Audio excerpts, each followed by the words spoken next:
Oh, fired up!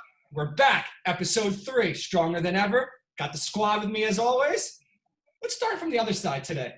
We got Mr. Jordan Fox joining us from his LA studio today. Thank you for being with us as always, Mr. American Ninja Warrior. Happy to be here. I'm all fired up. Let's do this. Let's do it, baby. And you got your LA partner right above you in the square, Mr. Jonathan Guerrero. Welcome back. What up? Let's do it. And as always, the man, the myth, the legend himself, my producer extraordinaire, Mr. Joey Klacks. Couldn't do it without you, brother. Welcome back. Nothing from him. Silence on me. He muted himself already to start the show. He wanted nothing to do with it. Okay, that's fine. That's how we're going to start today. I'm okay with it. I want to talk about some news that happened this week that Klacks, we talked about this in 2012 of when we had a segment of like, what is like your dream sports thing that can happen? Of course, the Mets winning a World Series would be that for me. But the second dream I had was one more Mike Tyson fight. And you know what? Dreams come true. We got it official. He's a beast. Mike Tyson is back. He's going to be fighting Roy Jones Jr. September 12th, pay-per-view. There's an undercard we'll talk about in a minute too, which is kind of silly. But I have no words. I'm so excited. Let me tell you something. Start me off. Let me tell you something. My daughter was born on Christmas, but Christmas came early. This is the greatest thing that ever happened to boxing. Look at that. Look at this guy. Hey. Look at this guy. Look at this guy. I mean, you know, not for nothing. You know, to see two 50-year-old men fight in an exhibition, the only thing it's a shame that James Brown is dead, because the only thing this fight is going to be missing is James Brown. Is James Brown in a Stars and Stripe outfit, is singing "Living in America." This is the only thing this fight is. So are you feeling this is going to be a bloodbath? Oh my God! Roy Jones Jr. might end up dead. He really might end up dead. He really might end up dead. No. I don't know. Have you seen Have you seen the footage of Mike Tyson working out? Look at the picture. Have you seen his? It is terrifying. It's terrifying. Have you seen his last fight? That was 15 years ago. It's terrifying. Have you seen Roy Jones? Have you seen Roy Jones' last fight 3 years ago? Okay, 4 years ago, because when he got knocked out, and he looked like he weighed 300 pounds. he looked like me a couple of years ago. But with that being said, John, I know his last fight, he won. No, you know who Roy Jones Jr. looked like last time he got knocked out? He looked like Artie Lang. That's who he looked like last time he got knocked out. With the nose? With the nose and the drug problem and everything. John, here's my thing. With your take. I know you keep going back to the last time Tyson fought 15 years ago. He was high as hell on every drug possible: pills, coke, alcohol. He wasn't training. He wasn't mentally. What he is today is not the same human being as 15 years ago. If you would have told me 15 years ago, in 2 years, he would have fought Roy Jones, Roy Jones would have destroyed him at that point. I believe it. But right now, Mike Tyson is hungry. And did you see what he was doing when he signed his contract, by the way?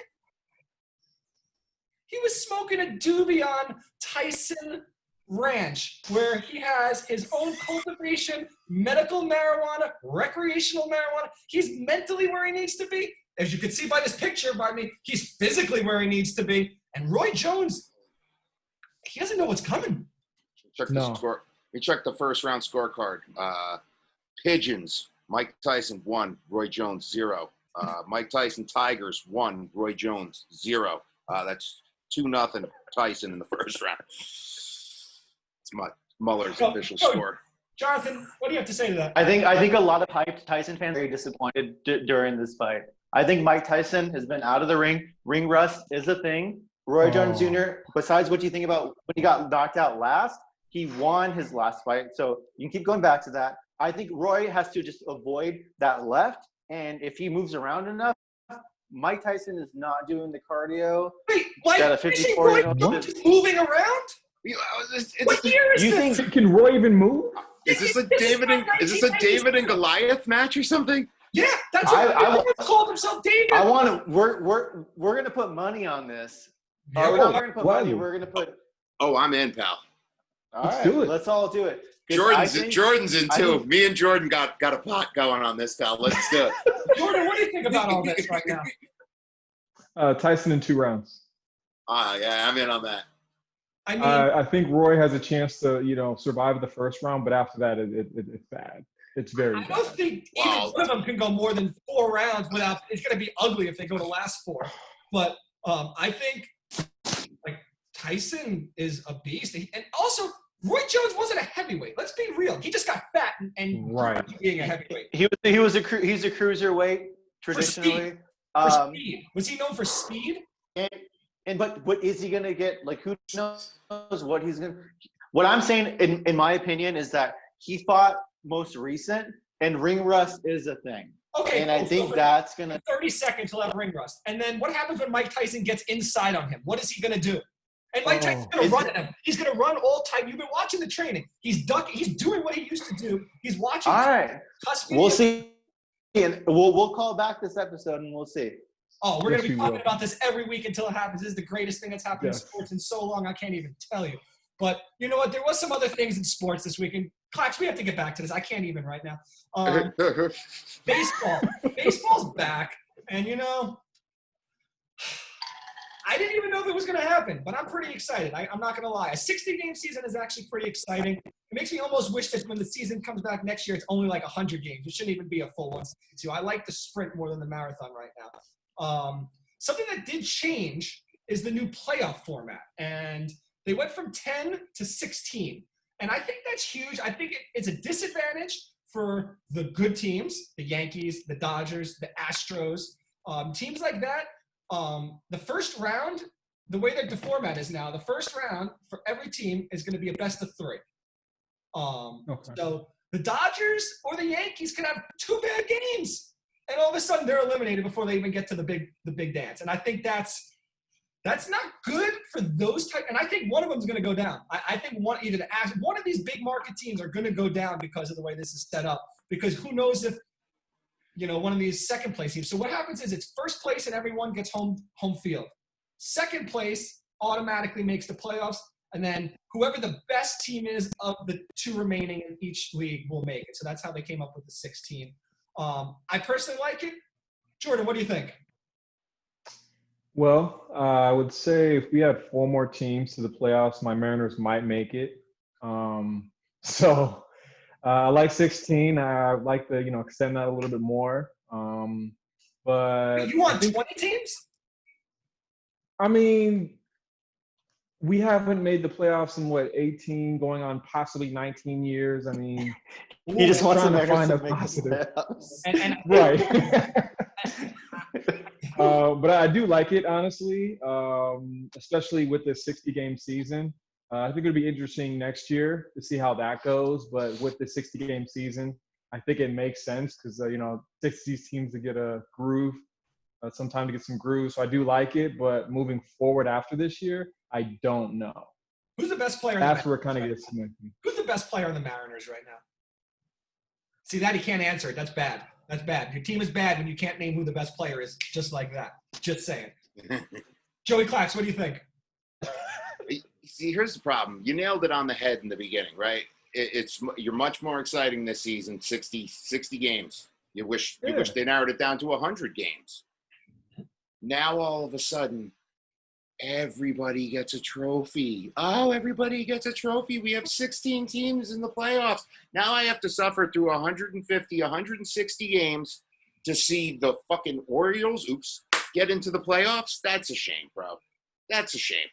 That's a shame. I don't want to see the Orioles get into the playoffs. I don't want to see it. I'd like to see the Mariners get in the playoffs. I really would. And if they play 500 baseball, maybe they will. But I don't want to see everybody get a trophy, and I don't want to live in a society where everybody gets a trophy. I really don't. Maybe it's because I'm 41 years old, but it's. I want to see a 100-game season, and I know we're never going to get that. But a 60-game season is exciting, and it's a sprint to the finish. Personally, I love baseball. I love opening day. I love going to baseball games. But how seriously do you really take baseball until July? You really don't take baseball that seriously until July.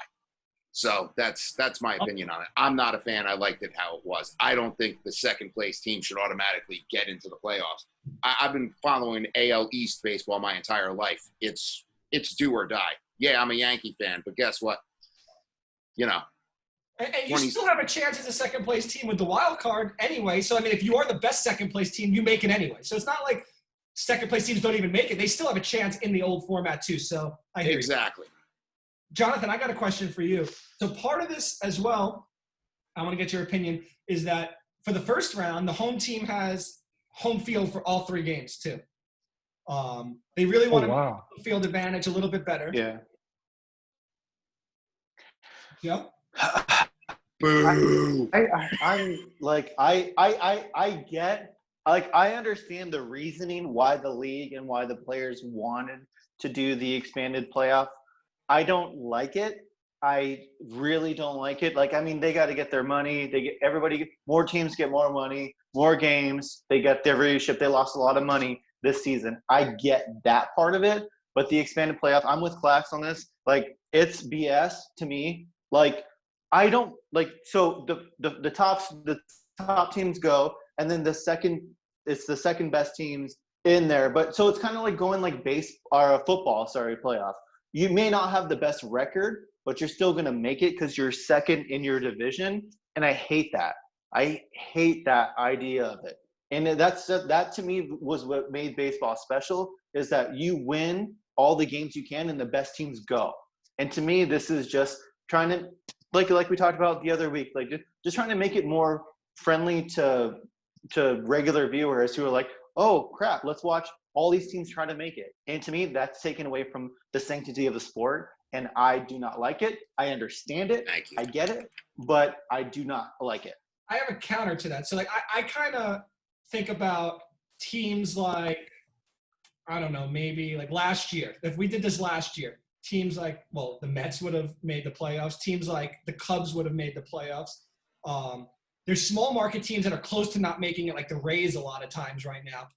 For those fan bases, it's kind of a big deal to have a chance to be in the dance. And it kind of gives you shouldn't, like, you shouldn't have, like, in the realm of things, you shouldn't have that chance. Like, But here's the reason why I think and this goes back to our A-Rod conversation last week. There's no salary cap. So you're talking about the Yankees, the Astros, and the Dodgers are basically automatically in the playoffs. That's, a third of your playoff teams are set before the season starts.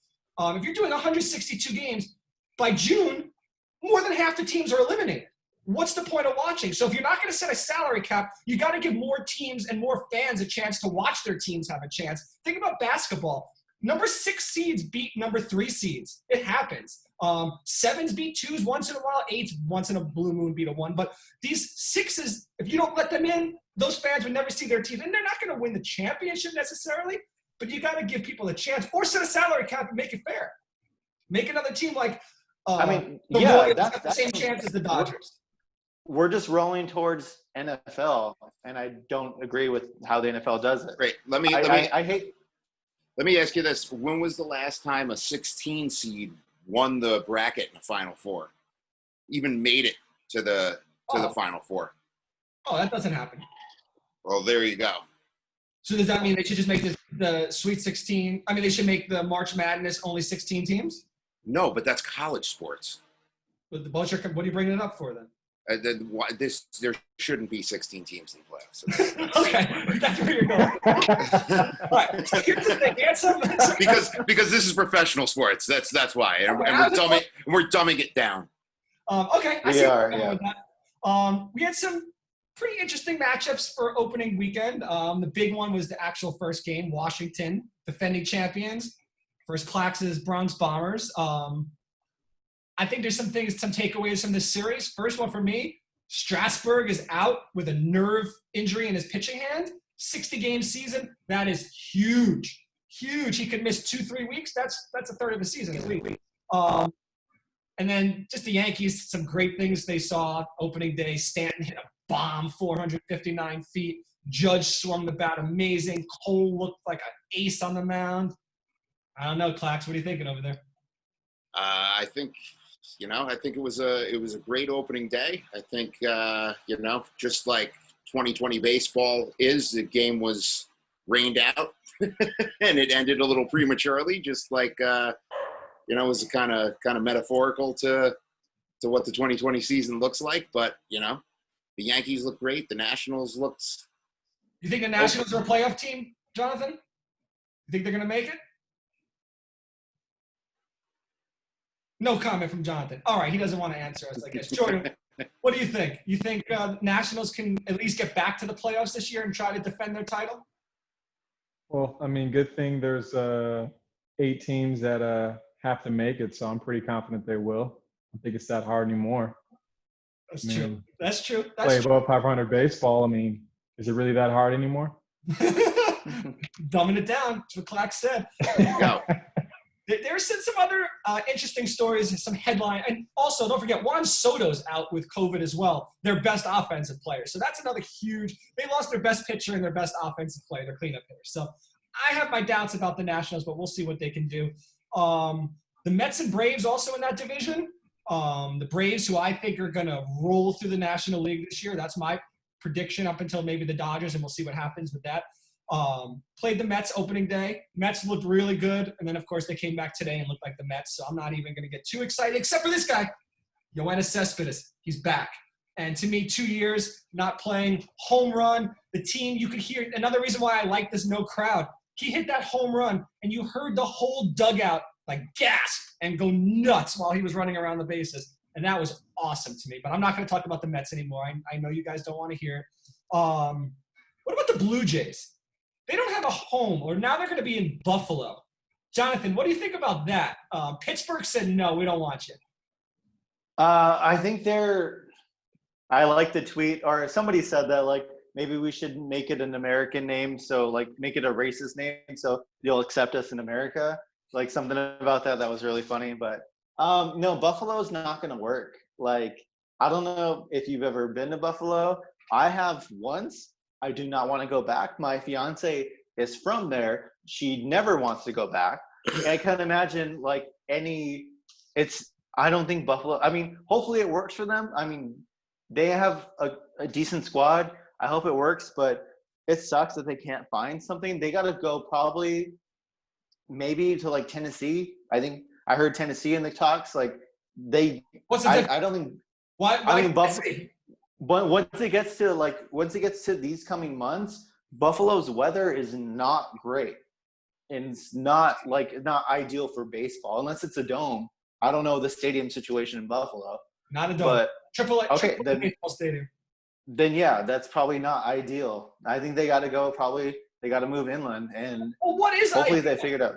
This is not an ideal baseball season. They have to play 30 games. Who cares? Man up, put on your parka, and play the game. I want to see Vladdy Jr. hitting bombs in a AAA stadium. That's what I want to see. Their whole infield is like players we grew up watching sons. They got Dante Bichette's son is on the squad, Bo Bichette. They got Calvin Biggio, Craig Biggio's son, and, of course, Vladdy Jr. I just thought it was great. They got turned down by Pittsburgh. But, this is one of those opportunities. A city in America could pull off an Oklahoma City thing like they did in the NBA. Oklahoma City took over for We're not going to talk about that. But look what they did. Did you see? But they got themselves a team.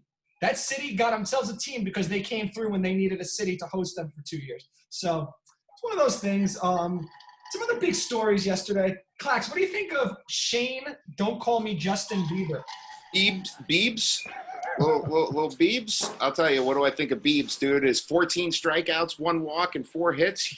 Monster, bro. Insane. Monster, dude. The best opening day performance by far out of anybody, in my opinion. Hands down. Who was Hands down. Anybody know who the last pitcher to throw a complete game shutout was by chance on opening day? Come on, Jonathan. It's your boy Clayton Kershaw. You should have known that in 2013. You're better than that. Wow. But hey, Jonathan knows about a stat about Clayton Kershaw. I'm going to throw out the stat of the week here. If you want to get some music, dun, dun, dun, dun. Stat of the week. This is unbelievable. John and I talked about this off air, but I don't know if you guys know, and I'm pretty sure the rest of the world doesn't know about this. Do you know that when Clayton Kershaw is given a 4-run lead, 4 runs. What happens? His record is 103-0. Wow. Oh. 103-0 when you give the guy 4 runs. Okay. The Mets can give their starters 4 runs twice a week, and they won't have a non-loss in it. And that dude's Okay. 103-0 when you give him 4 runs. And that Dodgers team, not for nothing, is going to give him 4 runs almost every start he goes out at this point. Call me crazy. I feel like there's a follow-up stat here. Let's hear it. He's a choker. He can't pitch in the playoffs. That's my Oh, Jesus. I wasn't going to curse, but I'm going to get this one out. I'm just kidding. No. Yeah, I mean, yeah, that's the reputation, and that's honestly what we've seen, and it's not great, but I feel like that we were robbed of changing that narrative. dynamic and that narrative. Yes, thank you. That narrative in 2017, and I think if we would have won in 20, it's hard to say. It's hard to say because the Yankees got screwed out of that too. So that's why it's all a bunch of big ifs. You want to know something else? If the Mets would have beat the Royals in 2015, we'd have more World Series than the Yankees in the last 10 years. But we didn't, so it doesn't matter. But this Kershaw's the choker. Like Kershaw is clutch like 90% of the time in the playoffs. And not in game 1 and 3 he was. What about his whole career in the playoffs? You're just talking about the Astros. Look at his career in the playoffs. Let's go before. Let's erase the Astros series, all 3 years, whatever. He's been pretty monster in the playoffs, right? I remember all the no. He chokes. He chokes when the game's on the line. When it really, really matters, dude. But you know who doesn't choke when the game's on the line in the playoffs? Is the newest acquisition from the Diamondbacks, Madison Bumgarner. No, that's the guy you want in Game 7. Yeah, that's the guy you want in Game 7. And if you want to catch a bull or do something like that, he can do all that kind of stuff for you. Oh, absolutely. He could fall off a motorcycle midseason. He could do anything you ask him to do. But let me tell you what he can do. He's going to be the ace of the Diamondbacks. With this new expanded playoffs, Diamondbacks are in. I'm not an AZ homer living on AZ. We all know that. But I look at the squad. They've got the 2 Marte boys. They've got solid pitching.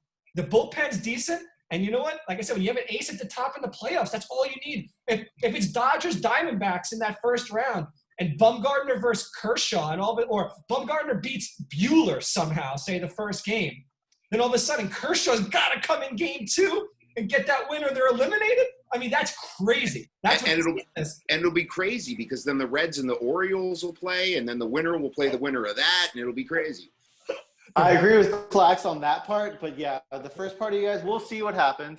And I would just want to say, it's like I'd rather have Clayton Kershaw choke than have one of the best pitchers of all time and not do shit with them like your team does with Jake DeGrom.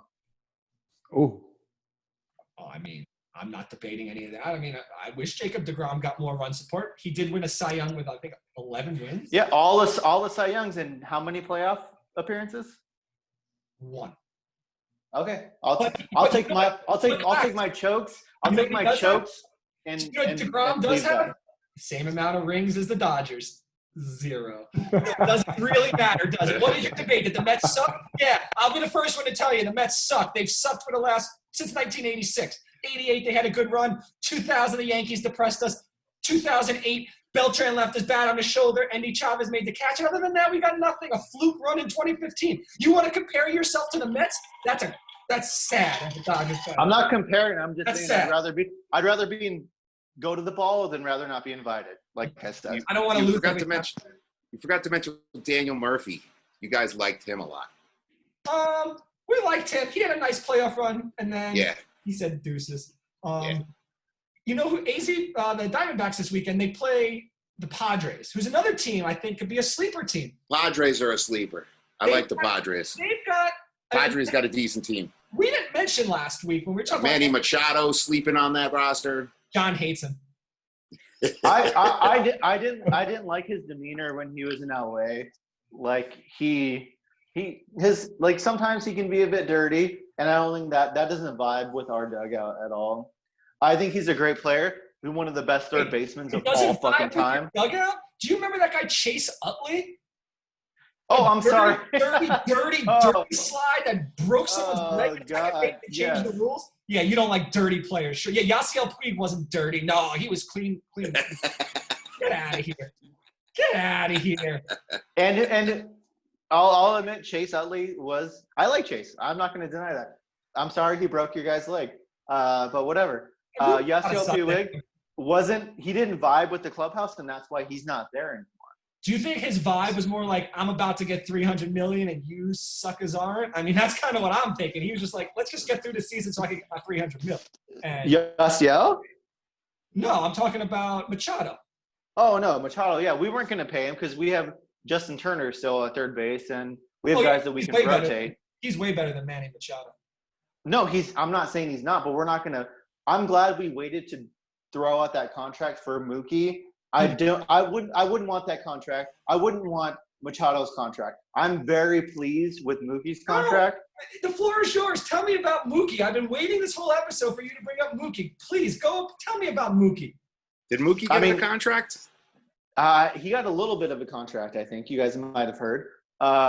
So basically, not counting this year. So when you count this year, which he was already going to be paid, I'm going to count 12 years. So we got him 12 years, $365 million, which puts it around $30 million a year, is a steal to me for one of the best players in the game.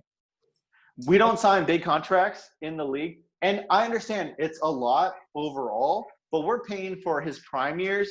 I understand things are going to change in 5-6 years.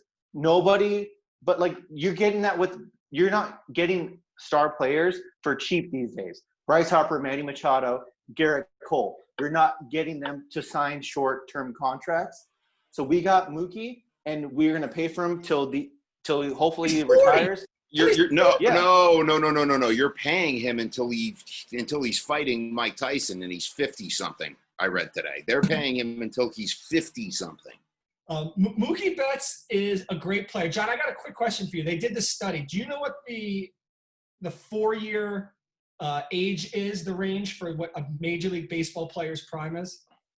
It's probably like 26 to 32, something like that. It's 25 to 29. That's the prime. 30 is really when it starts dropping off, especially for people built like him. So have you legitimately watched him and seen? Oh, he seems top 10 player in baseball right now, 100%. He's a top 10 player in all of baseball, all positions. Look at this. Look at the stat line. I mean, it's undeniable. No doubt. And it's going to be a great signing for the next 3 to 5 years. And then look at the Mahomes contract, right? So this is just the way of the world now. Here's the way it works for me, and it kind of reminds me of when Pujols signed with the Angels. Now, if you win in that first 5 years, one championship, it probably paid itself off, this $365 million. If you win 2 championships, beyond paid itself off. Beyond paid itself off. But if you don't win them in those first 5 years, you're in a lot of trouble. Because when he's 33, 34, he's already going bald. So you can see his aging process. He's not going to go starting on top.